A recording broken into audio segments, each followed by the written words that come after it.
Tigriners, welcome to Teapot Spill the Tea with Podcast. Oke, di episode kali ini kita mau bahas tentang MBKM magang, dan tentunya kita tidak sendiri. Ada teman-teman dan narasumber dari yang hebat-hebat. Kenalin Mbak Rahma dan Mbak Esa. Halo teman-teman. Selamat pagi Mbak Rahma dan Mbak Esa. Pagi. Sehat? Gimana kabarnya? Alhamdulillah sehat. Oke. Kan kalian kemarin dapat kesempatan nih MBKM magang ya. Ada yang MSIB yang dari pemerintah dan juga mandiri yang program dari kampus. Ya, betul. Oke, betul. Boleh dong ceritain secara singkat aja apa itu sih MBKM mandiri sama MSIB? Siapa dulu nih? Mungkin MBKM mandiri dulu ya. Jadi dari MBKM sendiri kan singkatan dari Merdeka Belajar Kampus Merdeka.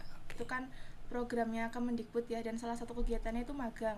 Nah, kalau magang mandiri sendiri itu dari naungan prodi. Jadi dari prodi TEP itu bermitra dengan beberapa perusahaan atau lembaga, dan nanti dari prodinya itu mengadakan seleksi, dan itu seleksinya bisa diikuti oleh mahasiswa biasanya semester 5 dan semester 6. Oke. Berarti itu program dari kampus ya? Iya, betul, dari kampus. Kalau MSIB gimana Mbak Esa? Oke, jadi kalau MSIB sendiri kurang lebih sama kayak yang magang mandiri. Cuma kalau misalkan magang mandiri itu kan tadi kayak dari kampusnya gitu. Tapi kalau misalkan yang MBKM MSIB itu mereka dari bawah naungan pemerintahnya langsung.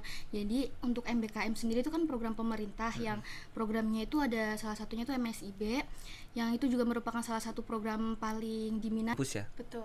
Kalau yang MSIB dari pemerintah, langsung di bawah pemerintah gitu. Iya. Oke. Jadi gimana sih buat mahasiswa nanti daftar ke program MBKM ini? Tentunya yang pertama deh yang MSIB dulu tuh, caranya gimana buat terjun ke MSIB itu? Oke, mungkin buat pertama itu dimulai dari proses pendaftaran dulu kali ya. Nah, kalau misalkan buat MSIB sendiri tuh kan biasanya ada timeline ya, kayak dari pendaftaran, terus juga kalau misalkan dari pendaftaran itu kita cukup kayak buat akun gitu di Kampus Merdeka, terus nanti kita buat akun, terus kayak ngelampirin CV, portofolio gitu. Nah, terus kalau misalkan udah, nanti kita tinggal milih mitra-mitra yang ingin jadi tujuan kita magang gitu. Nah, kalau yang kemarin itu kalau nggak salah ada 20 posisi ya Mbak Rahma ya, yang bisa di-apply, ada 20 posisi. Dan itu tuh bebas di mitra manapun gitu, selagi masih linear dengan jurusannya gitu. Nah, dari proses pendaftaran itu nantinya kan untuk proses seleksi itu dibalikin lagi sama mitranya masing-masing. Nah, kebetulan kalau yang untuk mitraku kemarin itu proses seleksinya itu ada yang pertama tentunya seleksi administrasi. Nah, itu tuh kayak seleksi berkas-berkas kayak dari CV, terus juga dari portofolio yang udah kita lampirin. Terus kalau misalkan udah selesai administrasi, nanti kan ada pengumumannya. Itu pengumuman juga dikirimkan lewat email. Nah, lewat email nanti kita dikasih tahu kalau misalkan kita itu lolos ke tahap selanjutnya. Nah, tahap selanjutnya setelah administrasi, aku kemarin itu ada tes psikotes kognitif secara online tesnya. Secara online tapi tetap melalui Google Meet gitu. Nah, terus setelah selesai dari tes yang psikotes, itu ada tes yang terakhir, itu merupakan tes FGD gitu, jadi Focus Group Discussion gitu. Di situ kayak kita saling memberikan penjelasan terkait dengan masalah yang diberikan pada saat itu.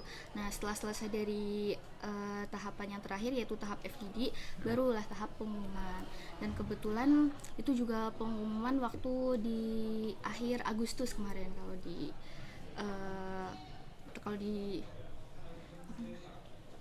di mana tuh? Di tempat magangmu ya? Di tempat magang itu. Iya, di tempat magang. Terus itu kemarin MSIB ada syarat khususnya nggak? Kalau misal contohnya nih SKS harus memenuhi berapa dulu itu syaratnya, minimal berapa, atau mungkin semester berapa, kan tadi disebut semester 5 dan 6 ya. Kalau semester 3 dan 4 tuh boleh nggak sih ikut MSIB? Kalau untuk semester 3 dan 4 setauku itu bolehnya untuk program studi yang D3. Oh, D3. D3. Emang kalau yang S1 itu buat semester 5 dan 6 Iya. gitu ya. Okay. Kalau yang MBKM mandiri nih, cara buat daftar dan joinnya itu gimana sih? Oke, kalau buat MBKM mandiri, mungkin tadi dengar yang seleksi MSIB itu kan lumayan panjang ya proses Iya, panjang seleksinya. banget. Nah, kalau MBKM mandiri karena ini lengkapnya masih di prodi atau universitas gitu ya, jadi bisa dibilang proses pendaftaran itu lebih simpel lah. Jadi dari prodi itu membuka seleksi melalui Google Form tepatnya. Itu nanti ada pilihan beberapa lembaga atau perusahaan yang bisa didaftar. Terus nanti mahasiswa yang mau mendaftar bisa langsung ngisi Google Form aja. Itu ada beberapa pertanyaan. Perlu di-spill nggak nih pertanyaannya kira-kira? Di-spill dong. Boleh. Pertanyaannya ya kayak identitas diri, terus ada IPK juga. Terus, ada IPK. Ya, terus itu bisa milih 2 lembaga atau perusahaan. Bisa milih 2? Iya, bisa milih 2. Terus terakhir ada alasan daftar perusahaan itu apa gitu. Terus nanti melalui proses seleksi, melalui timeline yang disediakan sama prodi, terus nanti langsung ada pengumumannya. Nanti langsung diumumin dari prodi sendiri. Nanti diumumin gitu. Nah, kan kemarin kalian magang tuh, tempatnya di mana sih? Yang MSIB itu di mana sih, Pak? Kalau yang untuk aku kemarin MSIB kebetulan kedapetannya itu yang di Sulawesi Tengah, tepatnya di Kabupaten Sigi, Kecamatan Palolo. Jauh banget ya, Pak? Iya. Lumayan jauh. Itu gimana sih survive di sana tuh gimana? Susah nggak adaptasi di sana? Kalau buat adaptasi sendiri ya sebenarnya aku juga awalnya takut gitu ya, karena kan baru pertama kali merantau jauh gitu kan. Aku juga kan jarak dari rumah ke kampus itu Banjar Purwokerto kan deket ya, kayak cuma 1 jam doang gitu ya. Ini kan kayak masih terbilang deket. Nah ini tiba-tiba jauh langsung ke Sulawesi gitu, beda pulau. Aku juga awalnya takut kan, kayak takut nggak bisa adaptasi di sana, takut nggak bisa survive gitu kan. Apalagi di sana ketemunya juga sama orang yang benar-benar baru dikenal, nggak ada kenalan sama sekali kan waktu di sana. Nah tapi untungnya orang-orang di sana itu benar-benar yang ramah-ramah banget, baik-baik banget. Terus juga teman-teman magang juga alhamdulillah baik-baik semua gitu. Jadinya hal tersebut bisa bantu aku buat lebih survive lagi, bisa adaptasi lebih cepat lagi gitu sih. Itu kan jauh banget ya berarti dari kampus kita ya, di Unsur, dari Purwokerto. Terus ke mana? Sulawesi tadi? Sulawesi. Di tempatnya di mana? Tempatnya itu kebetulan penempatannya itu di desa. Di desa iya. Apa? Di Desa Rahmat namanya. Desa Rahmat. Desa Rahmat. Nah, kan aku pernah dengar nih kalau MSIB itu katanya nggak boleh yang satu provinsi. Katakanlah harus di luar pulau gitulah, beda provinsi. Itu bener apa enggak? Kalau MSIB sendiri itu enggak sih, karena ada temanku juga yang terutama yang Kementan itu kan. Nah itu kan MSIB itu masih di provinsi yang sama. Kemarin kan masih di provinsi Jawa Tengah, di Sukoharjo gitu. Kalau setauku itu yang beda pulau itu yang PMM. Nah PMM itu juga program dari pemerintah, program dari MBKM juga, dimana itu merupakan program pertukaran mahasiswa merdeka gitu. Nah jadi kalau misalkan program PMM itu emang diwajibin yang luar pulau, karena juga tujuannya kan untuk mengenal dari kebudayaan di tempat lain gitu. Berarti kalau MSIB itu nggak harus di luar pulau gitu ya? Iya, nggak harus.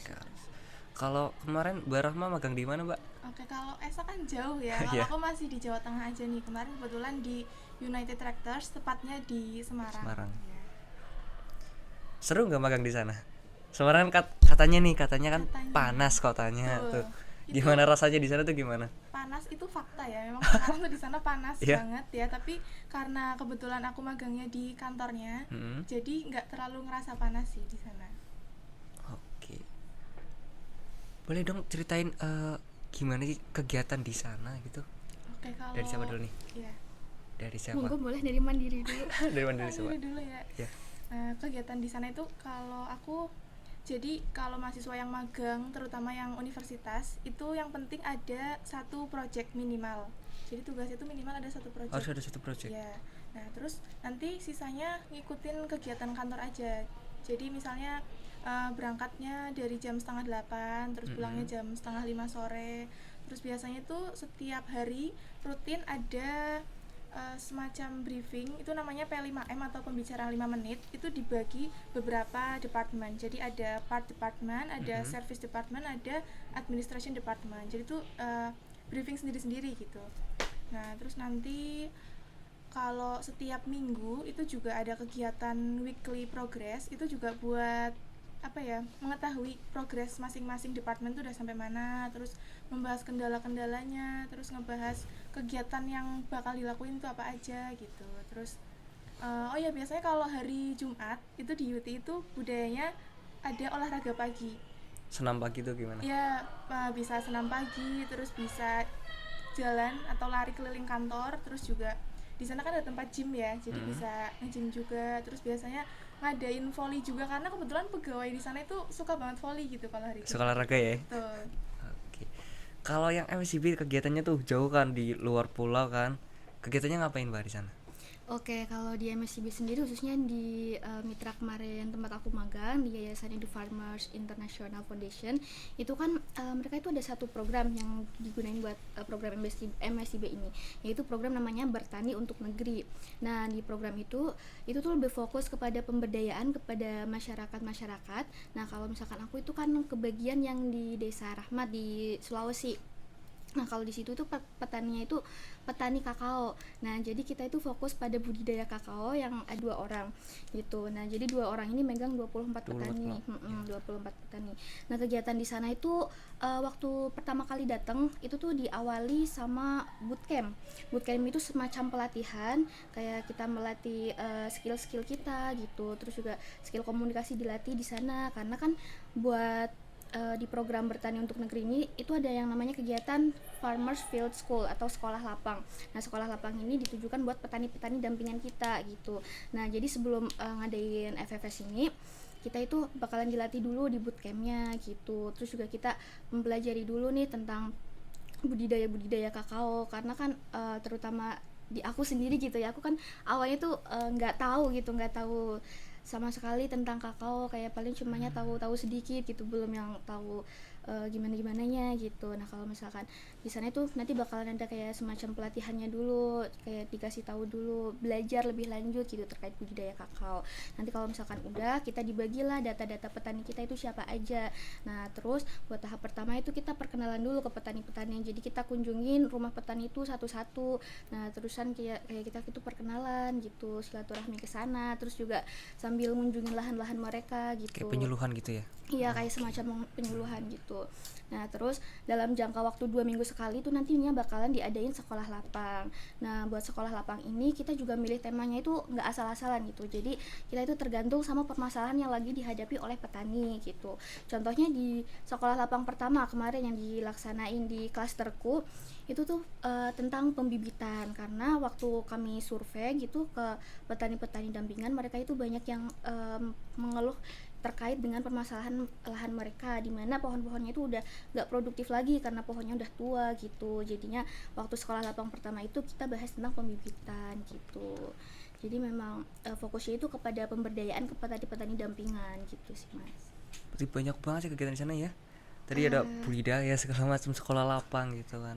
Ya, Terus itu tadi kan yang di mention tuh kakao ya. Iya. Itu emang cuma fokusnya ke kakao atau ada komoditas lain gitu? Kalau misalkan di program BUN sendiri Bertani untuk Negeri itu ada nggak cuma komoditas kakao, jadi ada juga komoditas kopi. Kalau misalkan komoditas kopi itu ada di Sumatera, ada di Silangit tepatnya. Terus juga ada komoditi jagung. Nah, itu ada di Donggala, masih di Sulawesi juga. Nah, terus juga ada lagi yang di Cianjur. Nah, itu buat komoditas cabe gitu sih, Mas. Oke, berarti kakaonya ini cuma budidaya atau ada kayak misal udah panen ini nanti diolah gitu jadi produk apa itu, olahan kakao gitu lah, atau cuma emang budidaya doang itu gimana? Kalau di tempat magang ini emang difokusin buat budidayanya cuma budidaya doang, buat budidayanya aja.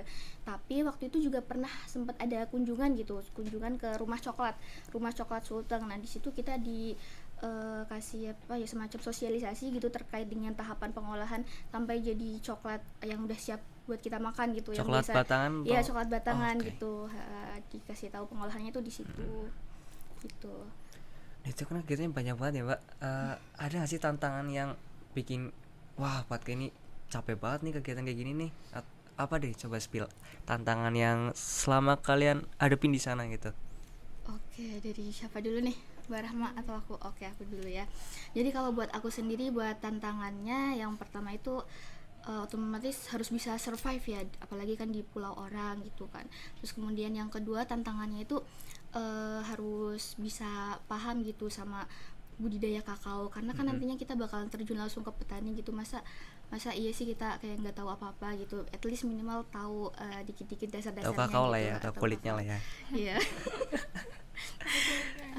Ya walaupun emang kita kan ya sebenarnya bukan saling menggurui atau apa gitu ya, Iya, kayak betul. belajar bareng gitu sama Betul, dosennya. Tapi kan minimal ada tahu basic-basicnya dulu gitu kan.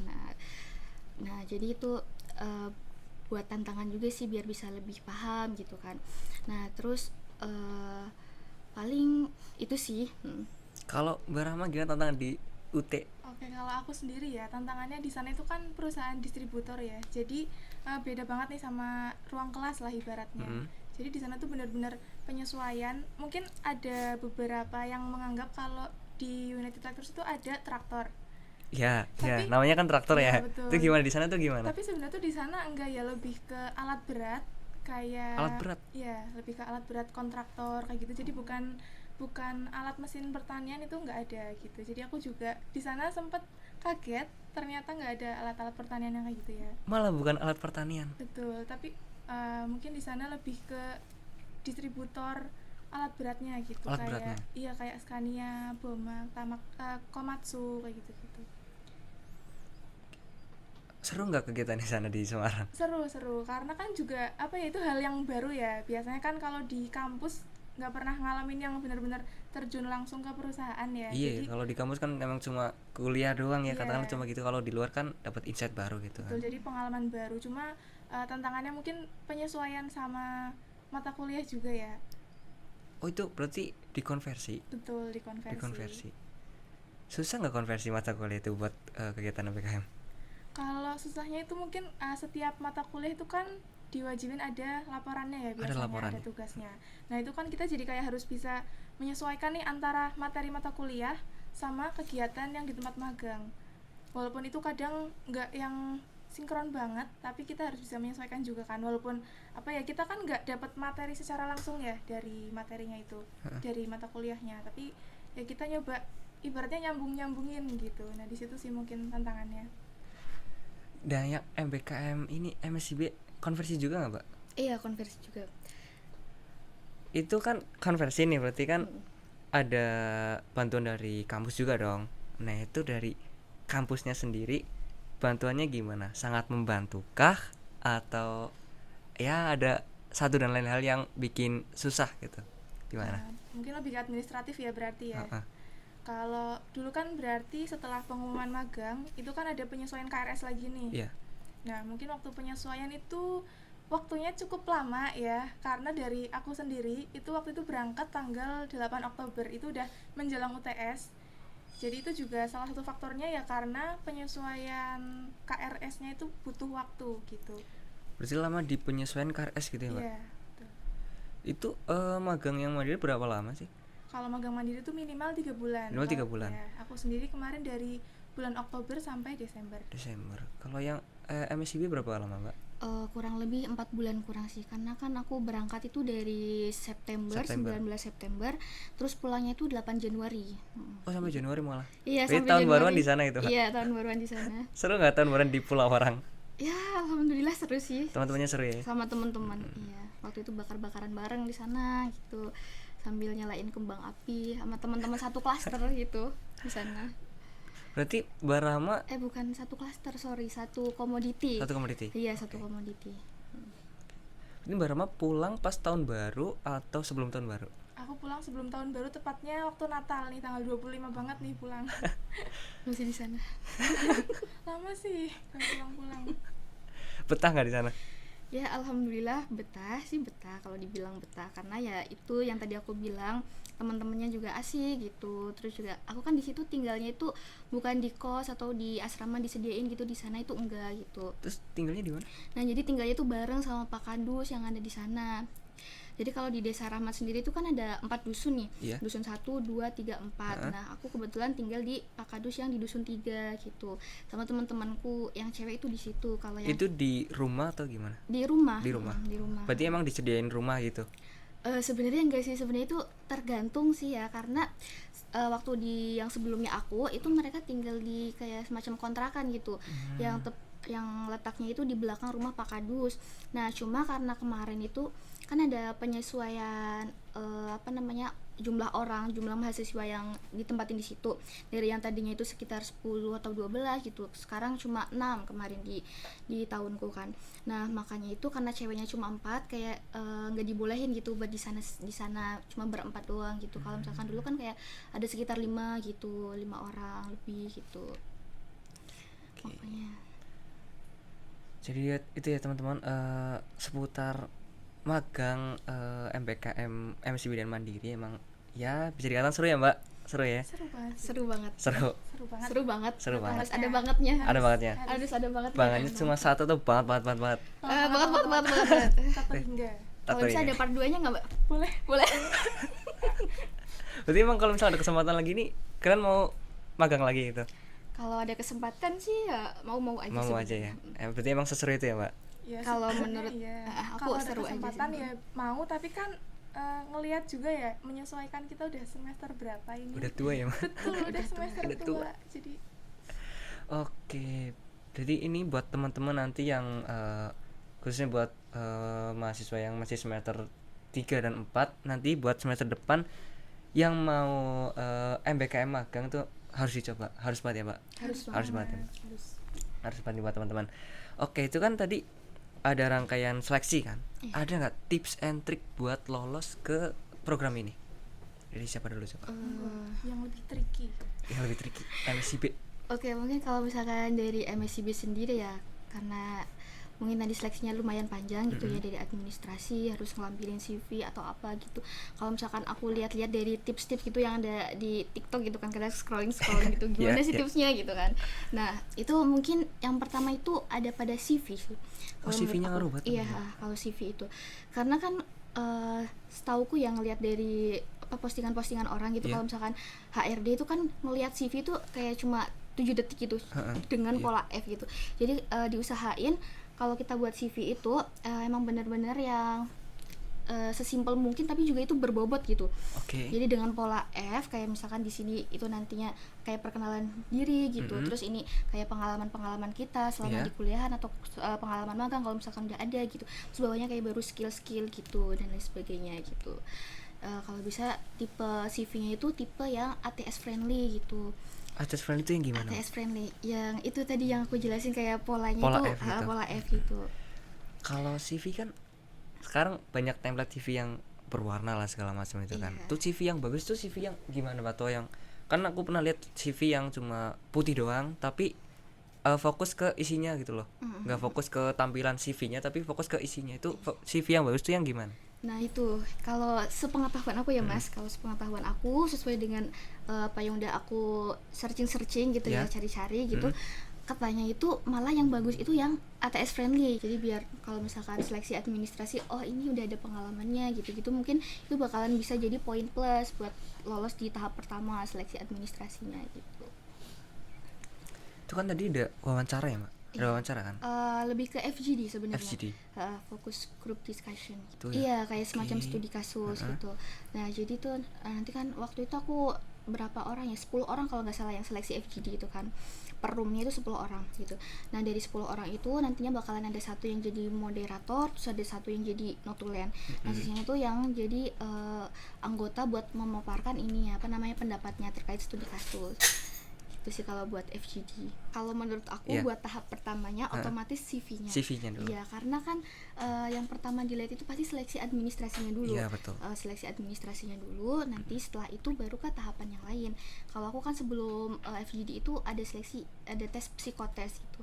Nah, mungkin kalau misalkan tips buat psikotes itu bisa latihan-latihan gitu Latihan di ya? web. Biasanya kan ada tuh kayak Iya, banyak contoh soal psikotes Iya, gitu. betul. Nah, bisa dilatih di situ Oke. gitu. Oh iya, aku mau nambahin info. Tadi kayaknya aku lupa bilang di awal ya. Iya, Kalau apa tuh? misalkan MSIB kemarin tuh nggak buat semester 5 sama 6 gitu. Ternyata juga ada buat semester 7 dan 8, tadi aku lupa bilang. Oh, berarti ada juga buat yang mahasiswa air tuh masih boleh gitu? Iya, masih boleh. Jadi bisa buat semester 5 sampai dengan semester 8 gitu lah, selama masih aktif di perkuliahan itu. Oke. Karena temanku sendiri, teman magangku, Iya. itu juga ada beberapa yang semester 7 Semester 7. gitu. Kalau tips and trick buat yang magang mandiri nih Mbak Rahma apa aja coba? Oke, kalau buat magang mandiri ya, yang pertama mungkin bisa cari-cari informasi dulu nih, kan ada beberapa opsi perusahaan sama lembaga ya, biar kita itu sesuai gitu sama apa yang dimau, apa ya bidang yang kita minati gitu. Yeah. Nah, terus habis itu jangan lupa juga fokus ke IPK, karena kan itu salah satu yang buat diseleksi ya, IPK. IPK ngaruh banget, Mbak. Ngaruh termasuknya. Ngaruh banget. Ngaruh banget. Terus habis itu alasannya juga diperjelas, karena kan di situ ada alasan spesifik ya, alasan spesifik memilih suatu perusahaan itu atau suatu mitra itu. Jadi mungkin bisa dipertimbangin lah gitu. Oke.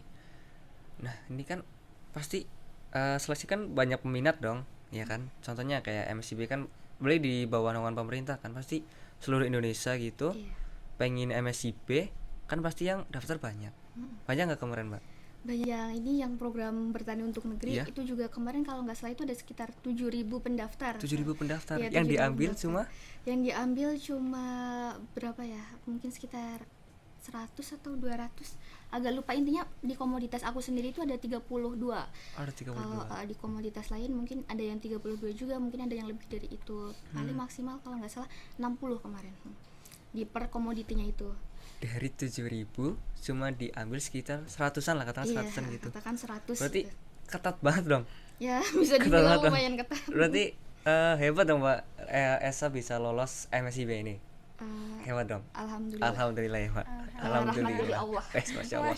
Masya Allah. Kalau yang program mandiri ini banyak juga nggak Mbak yang peminatnya ini atau? Kalau program mandiri ya karena lingkupnya masih prodi gitu ya. Ya banyaknya paling sama teman sendiri gitu sayangnya. Iya, sama temannya sendiri. Tapi sesetrik yang MSIB atau enggak? Mungkin nggak se-strict MSIB, cuma termasuknya juga kuotanya nggak sebanyak itu ya. Kuotanya berapa kemarin di UT? Kemarin kalau di UT itu kuotanya cuma 2 orang. Cuma 2 orang. Cewek, cowok? Nah itu kan aku sebenarnya kurang tahu ya cewek atau cowoknya. Tapi kalau pas periodenya aku itu kebetulan memang butuh 1 cewek. Butuh 1 gitu. cewek. Jadi biasanya menyesuaikan perusahaannya juga butuhnya apa gitu. Kemarin tahu nggak Mbak yang daftar ke UT itu berapa? Kurang tahu. Kurang tahu. Tapi daftar tiba-tiba lolos gitu ya. Tuh, Masya Allah. Masya Allah, tabarakallah. Allah tabarakallah. Oke. Kan tadi banyak buat insight baru ya. Manfaat atau benefit dari kalian magang tuh apa aja sih Mbak? Selain mungkin experience gitu segala macam, apa aja sih benefit yang kalian dapat?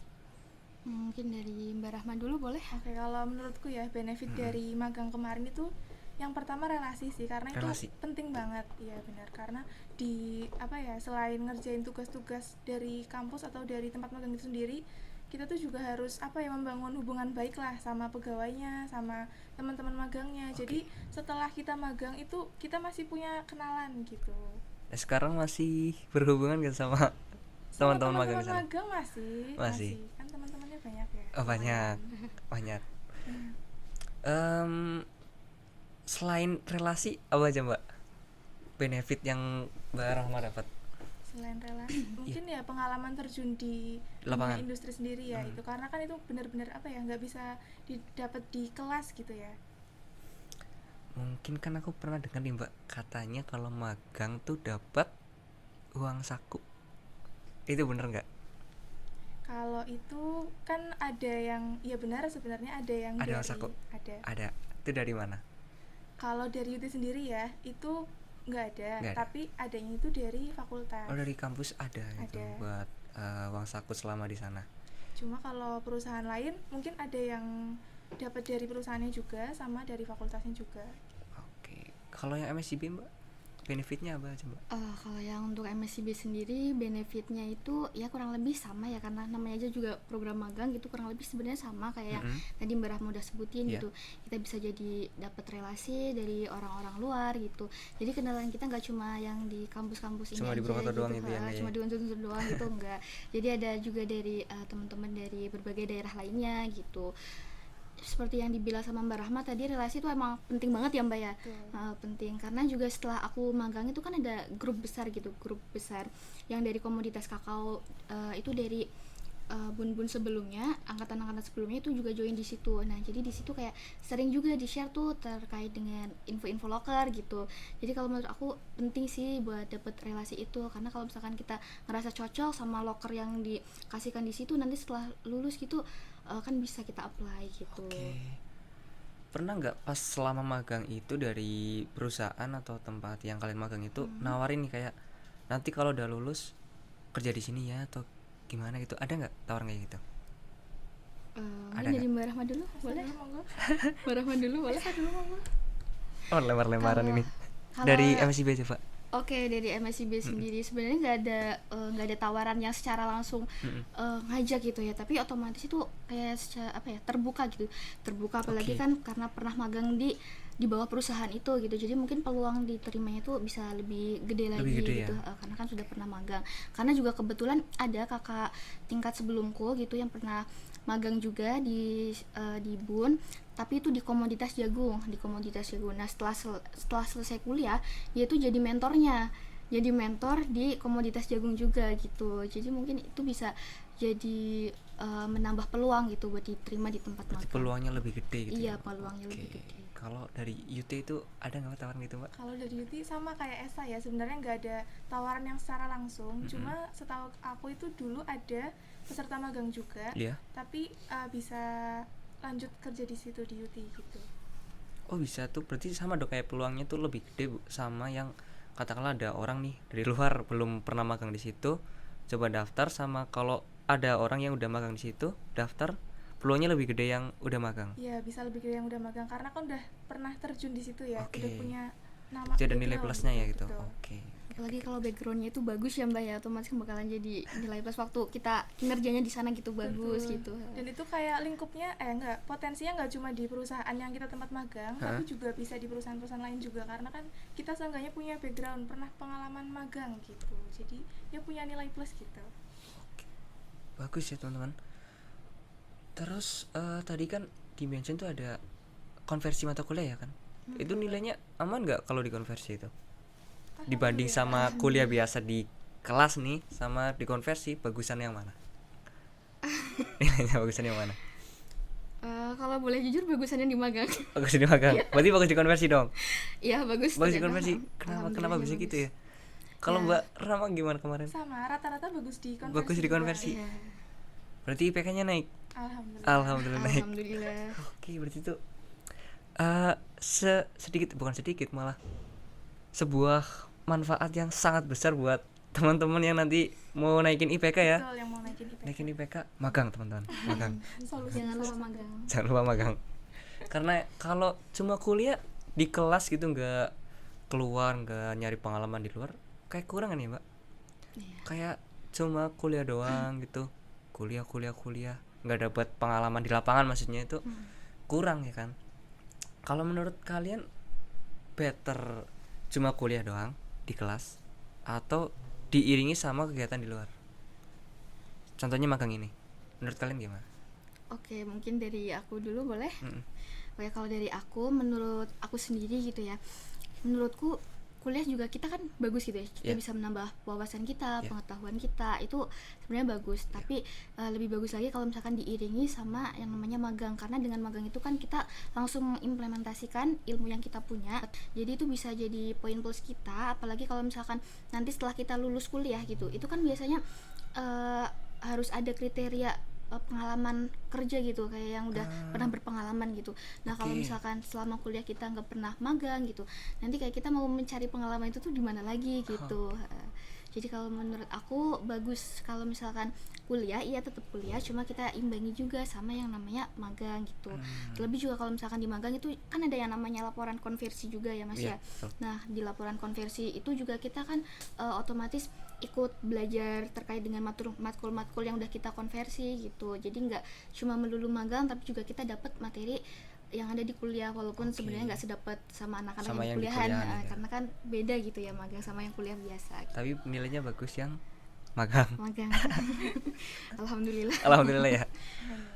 Kalau menurut Mbak Rahma tuh gimana? Bagusan yang cuma kuliah doang di kelas atau diiringi sama kegiatan di luar gitu? Kalau menurutku antara kegiatan kuliah di kelas sama kegiatan praktek langsung, contohnya magang, itu harus seimbang ya, harus diimbangi dua-duanya. Jadi nggak berat sepihak gitu. Karena magang itu kan apa ya, sarana kita belajar juga lah buat terjun langsung Belajar kan. langsung ya. Betul. Nah di situ kan kalau magang itu kalau misal kita ada salah itu masih nggak apa, masih dimaklumi karena magang itu kan namanya belajar ya. Betul. Trial gitu ya. Betul, trial. Terus kita juga biar tahu nih kalau di perusahaan itu kayak gimana sih, kalau di tempat magang itu kayak gimana. Terus juga kalau kita salah pun masih bisa diperbaiki kan ke depannya, dibanding sama yang lulus kuliah terus mungkin langsung di dunia kerja takutnya kurang berpengalaman, terus takutnya ada salah-salah, itu kan lebih baik diminimalisir gitu. Oke. Nah, aku pernah dengar dari orang lapangan langsung ya, karena kebetulan aku juga pernah magang juga. Itu orang lapangan tuh kayak ada beda pendapat gitulah. Kalau sama kuliah doang, kuliah kan cuma teori ya kan, sama di lapangan tuh pasti kejadiannya beda. Itu selama kalian magang tuh emang kejadiannya beda sama teori yang di kuliahan atau sejalan sama kejadian yang di sana? Kalau dari aku sendiri beragam ya kan, konversinya beberapa mata kuliah nih. Nah memang ada mata kuliah yang benar-benar linear sama di tempat magangnya itu. Ada juga mata kuliah yang perlu disesuaikan lagi gitu. Jadi perlu penyesuaian lah. Misalnya salah satunya mentega, kepanjangannya apa? Manajemen tenaga. Nah itu di sana di UT itu kan nyambung banget lah, ibaratnya ada tentang final drive kayak gitu. Kalau yang MSCB gimana Mbak? Linear nggak atau malah beda banget? Kalau yang MSCB sendiri itu sebenarnya tergantung juga ya sama mata kuliah yang dikonversi gitu kan.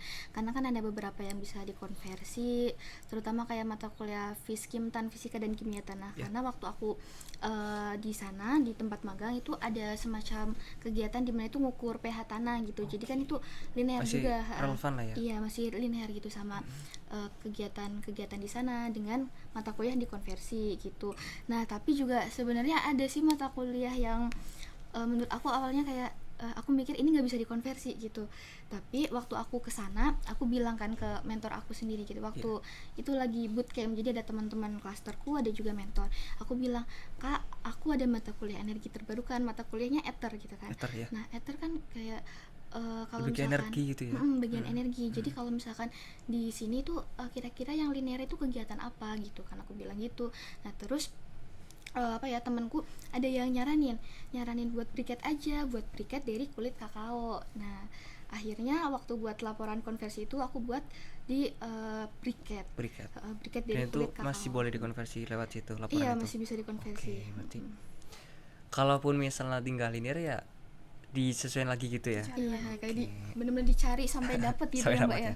Nah kalau misal udah dicari nih, udah disesuaikan tapi nggak dapet, itu berarti nanti ganti mata kuliah buat dikonversi atau gimana?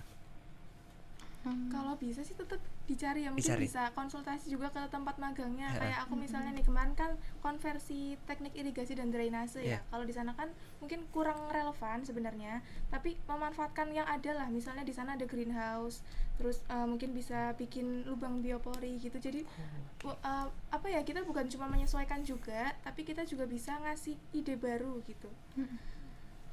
Berarti lebih baik dicari gitu ya Mbak? Betul. Bukan ganti mata kuliah gitu. Betul, karena ganti mata kuliah pun belum tentu bisa diambil, karena mata kuliah yang udah kita ambil buat konversi itu berarti yang udah paling nyambung ibaratnya. Paling nyambung. Betul, kayak aku contohnya kemarin ngambil konversinya itu malah mata kuliah semester 6 beberapa, karena itu yang lebih linear daripada aku maksa ngambil yang semester 5 gitu. Jadi dipertimbangin mana yang kira-kira lebih linear.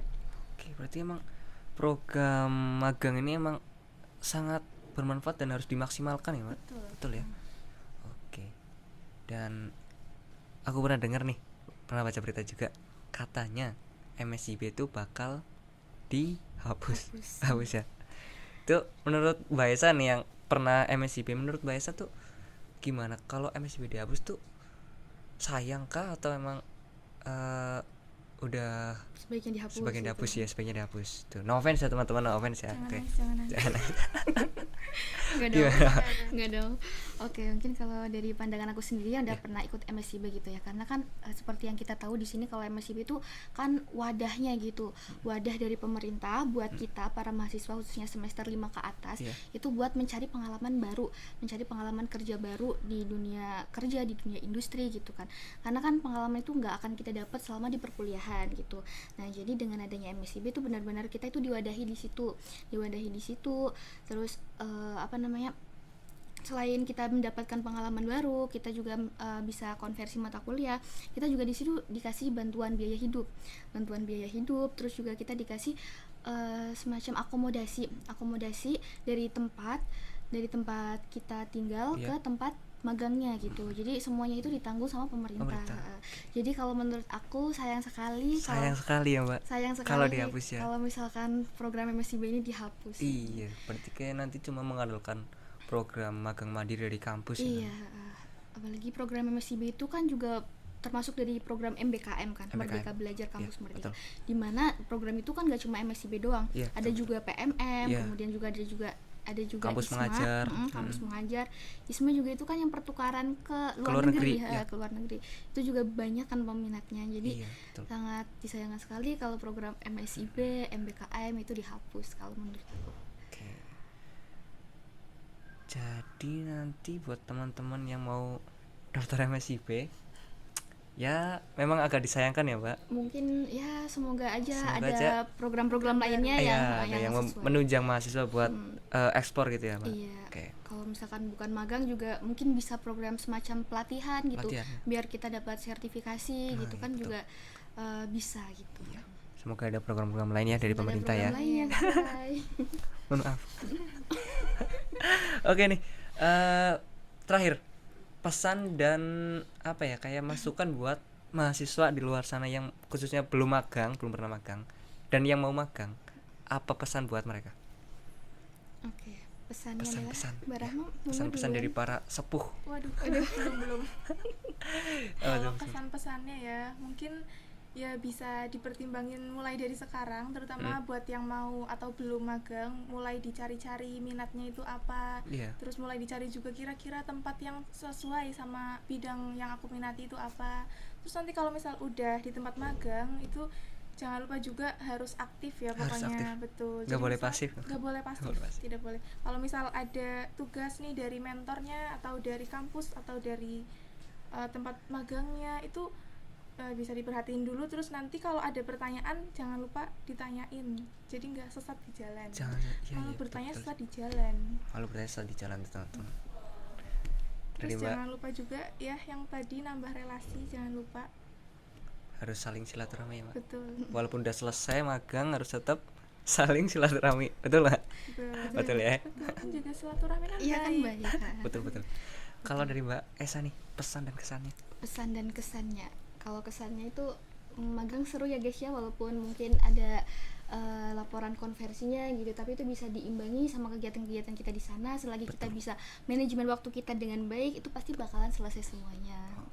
Nah walaupun tugasnya banyak, tugas dari magang juga banyak, karena pengalaman dari aku juga sebetulnya seperti itu mas, tugas dari magang banyak, tugas dari kampus juga juga banyak gitu. Sebenarnya agak keteteran juga sebenarnya waktu itu, cuma alhamdulillah bisa selesai semua ya Mbak? Bisa selesai semua gitu. Dan dibayar dengan nilai yang bagus, IPK naik. Iya, alhamdulillah.